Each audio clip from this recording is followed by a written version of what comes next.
I never expected her to remember my name, let alone everything else. It was just the small clinic near the corner of my street. The kind you pass by every day and never think twice about. Fluorescent lights humming overhead, the waiting room chairs too stiff, the air always faintly smelling of hand sanitizer. I'd been there before for minor things, stomach aches, routine checkups. Nothing that really stuck. At least, not until her. She wasn't supposed to stand out. Just another doctor, older, professional.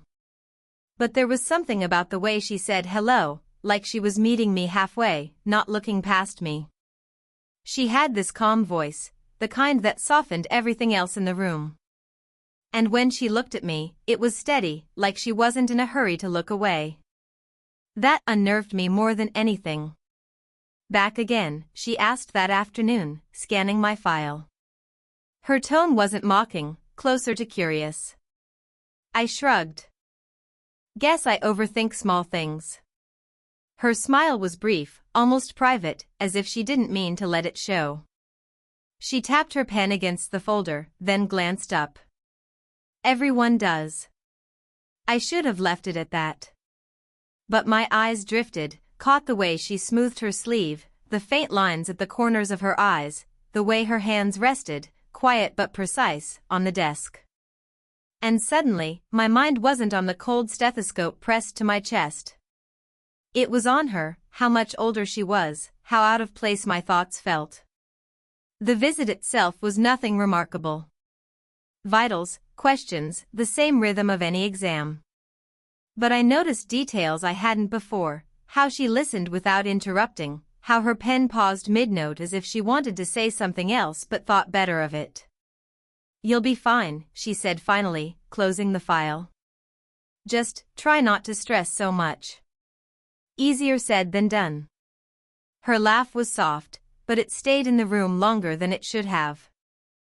When I stepped out into the late afternoon light, I realized my hands were clenched around the folded instruction sheet she'd given me, creased more times than necessary. I smoothed it flat, then folded it again, slower this time, as if the act itself could settle something restless inside me. The days that followed felt longer. I went about my usual routine, classes, part-time work, microwaved dinners in my apartment, but she lingered in the edges of it all.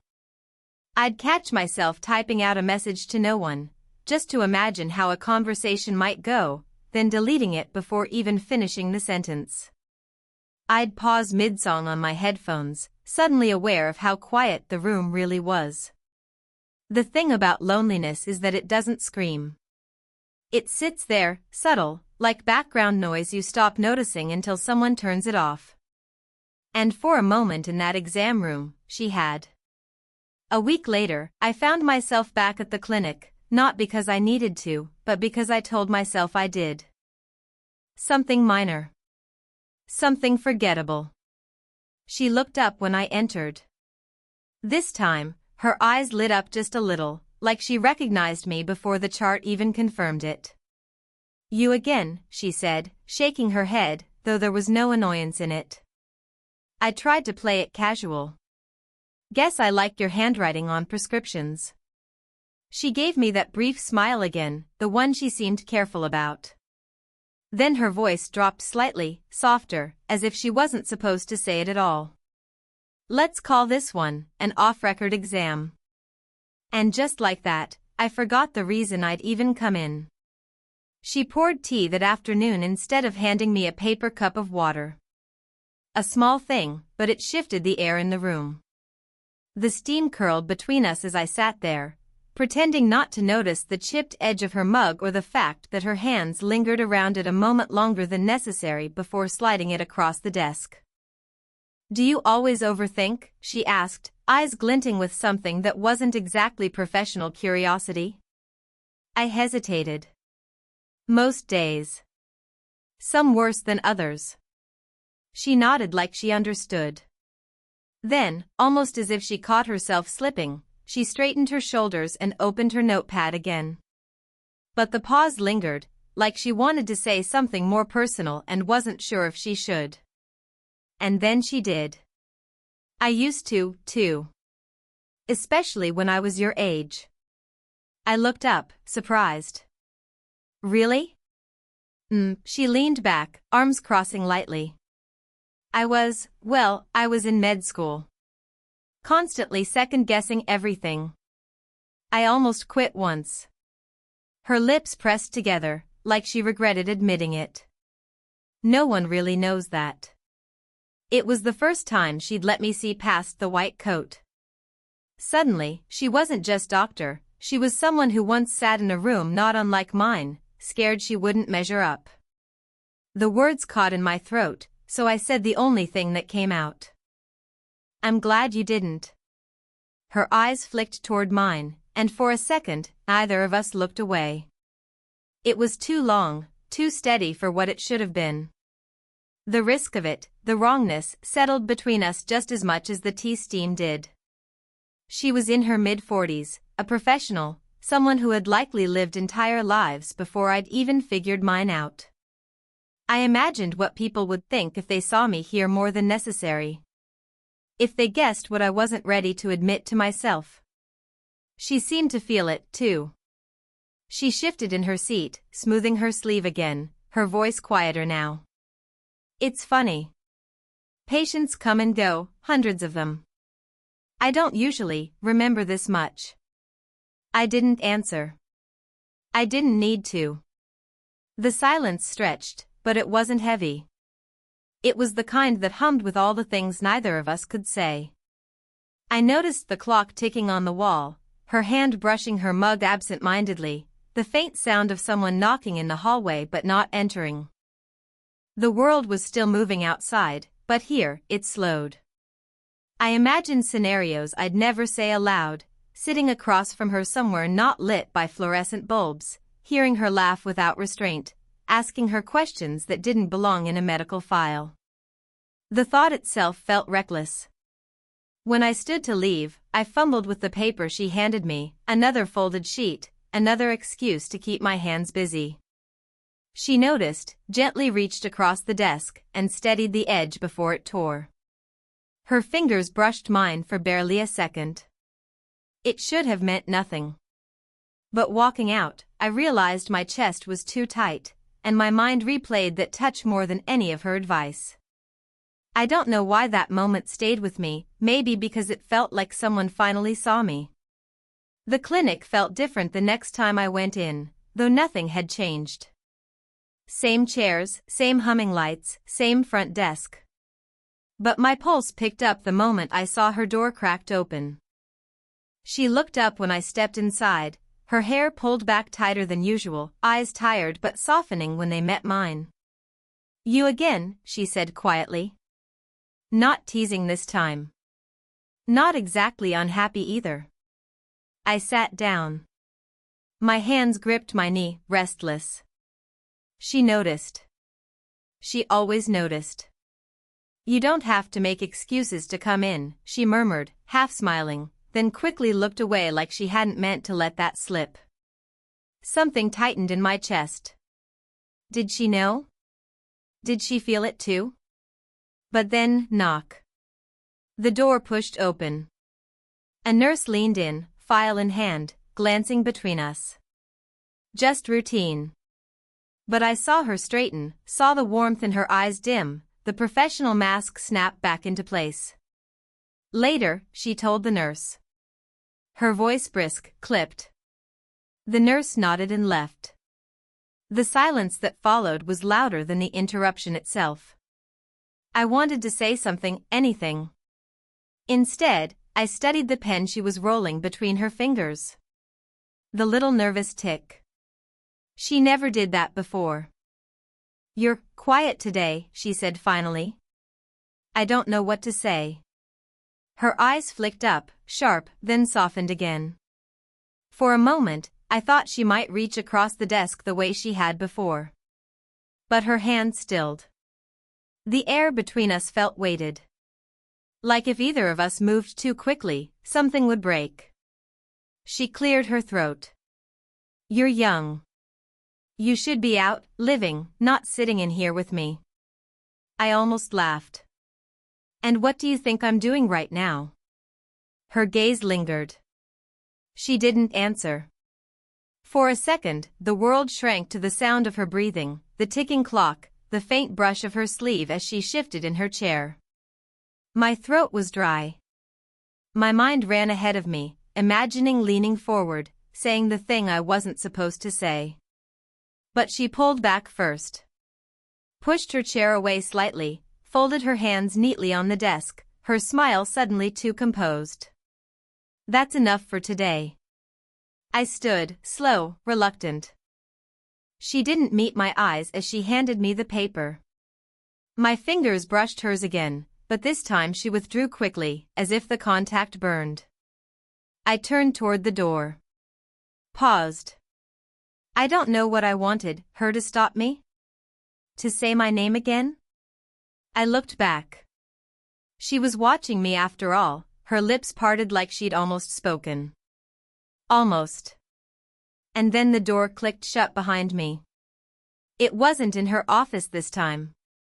It was outside, in the pale evening light that made the parking lot look softer than it was.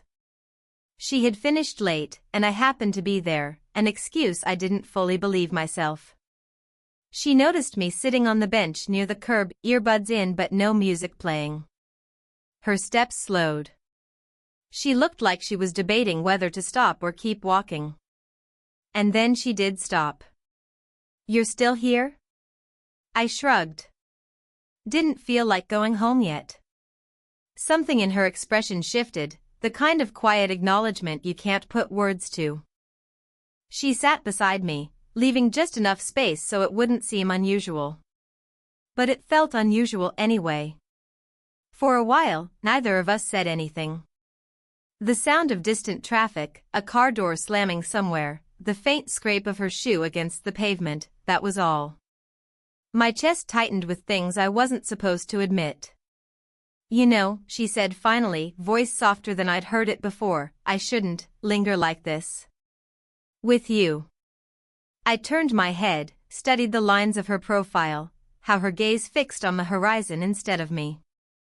Then why are you? She exhaled. Not a laugh. Not quite a sigh either. Just a release. Because you make me forget how old I am. And that terrifies me. The words hung there. She didn't take them back. I wanted to say something sharp, reassuring, anything. But all I managed was, I don't see you like that. She glanced at me then, quick, searching. You should. The quiet stretched again. I thought of all the people passing by, oblivious. How close her arm was to mine.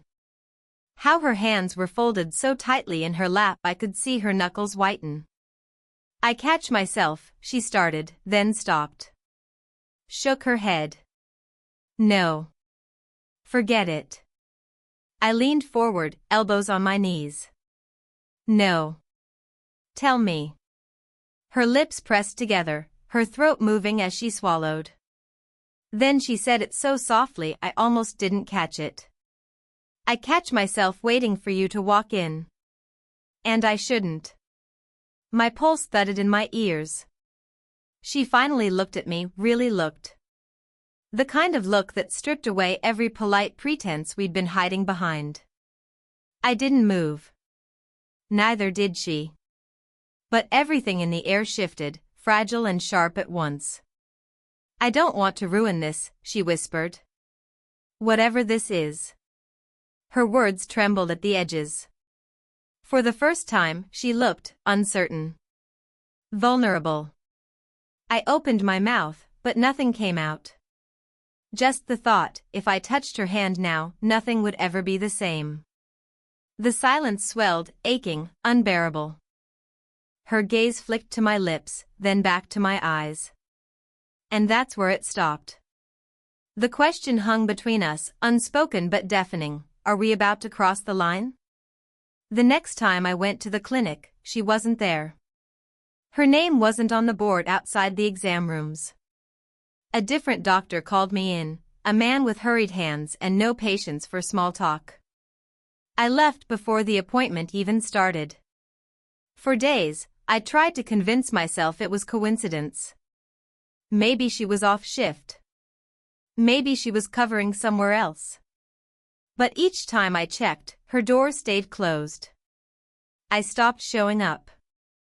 I told myself it was better that way. Less messy. Less tempting. But I caught myself listening for her voice in places she couldn't possibly be, in the hum of the grocery store, the murmur of the bus. When I finally did see her again, it wasn't in the clinic. It was at the corner cafe, late afternoon, her coat draped over her arm, a half-finished cup of tea beside her. She looked smaller somehow, like the weight she carried had slipped closer to the surface. I froze at the door, debating whether to walk past. She noticed before I decided. Her eyes widened, then softened, then flickered down as if she hadn't seen me at all. Still, I walked over. "You've been gone." She stirred her tea, eyes fixed on the swirl. "I had things to take care of." Something in her tone told me not to push, but I couldn't stop myself. "What kind of things?" She hesitated. Then, with a faint shake of her head, my daughter moved back in. "She's 22. Just graduated." It hit me harder than I expected. The fact of it. The closeness of her daughter's age to mine. The reminder of the space between us that suddenly felt wider than ever. I didn't know what to say, so I said nothing. Just sat there, staring at the steam curling up between us. She finally looked at me, tired, almost apologetic. I can't risk her noticing. Or anyone noticing. Her words landed like a quiet door closing. Not slammed, just firmly shut. I nodded, even though every part of me wanted to argue.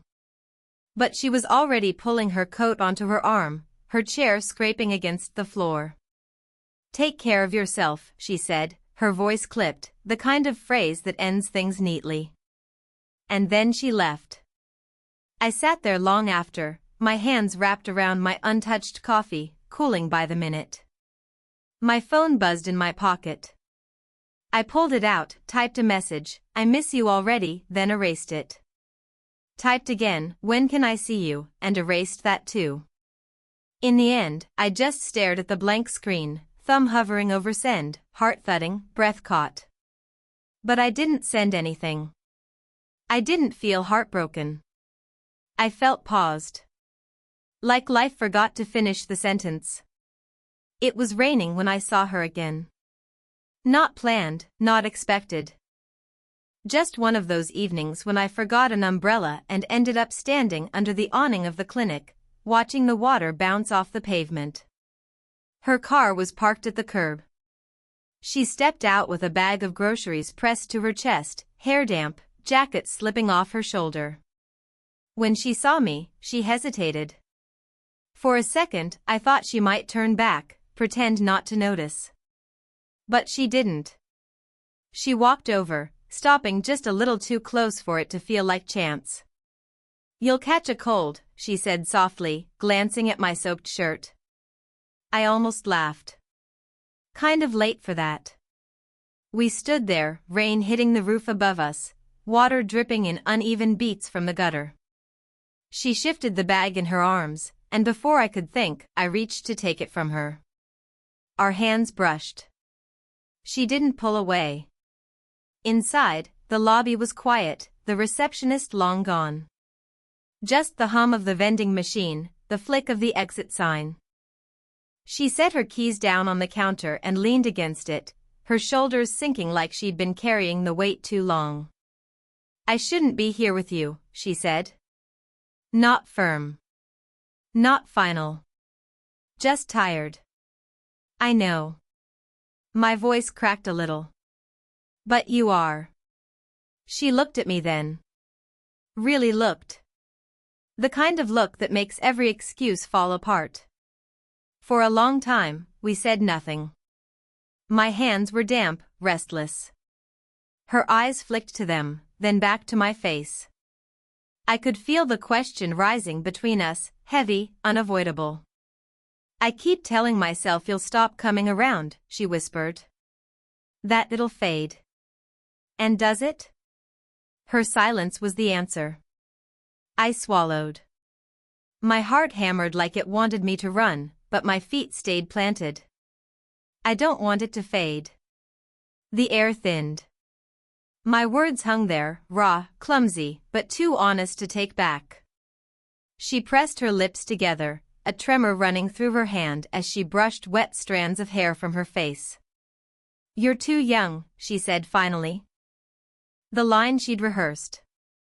The shield. But her voice broke halfway through.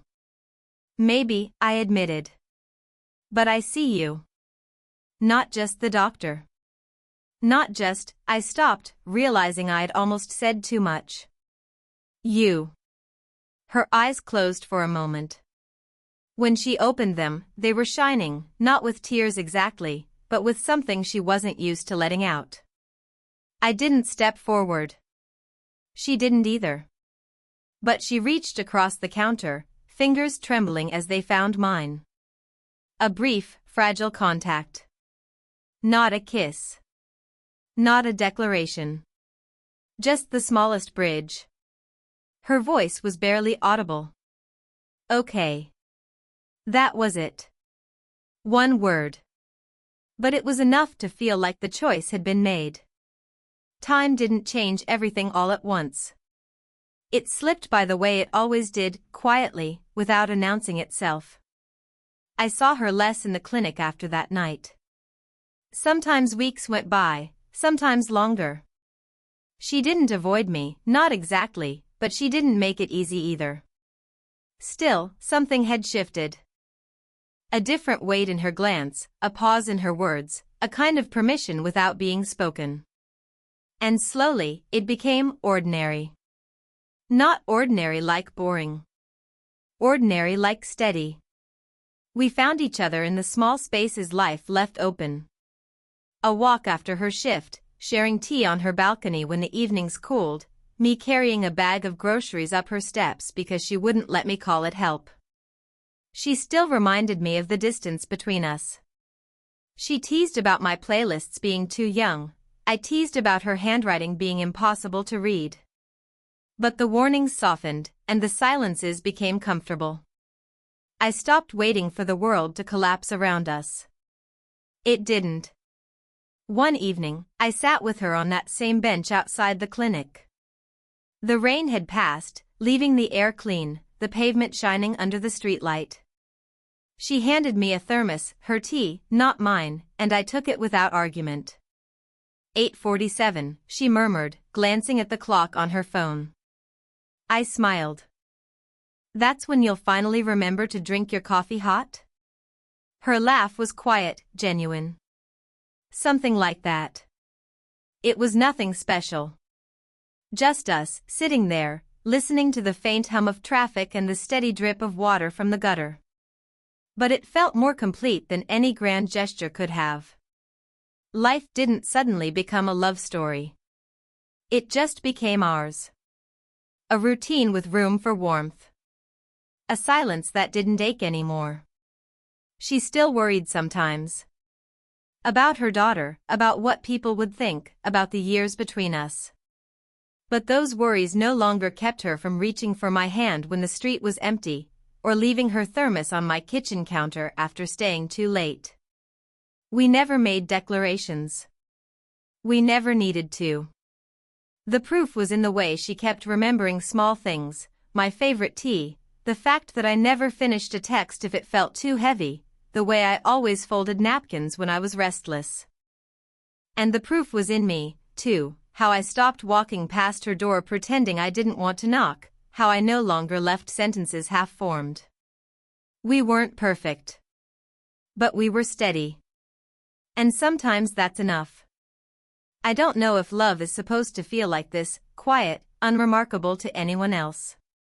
But for us, it was more than enough. The last thing she said that night, as we stood to leave, was simple. She handed me the thermos and smiled. Don't forget to bring it back. I still have it. And I know exactly where it belongs.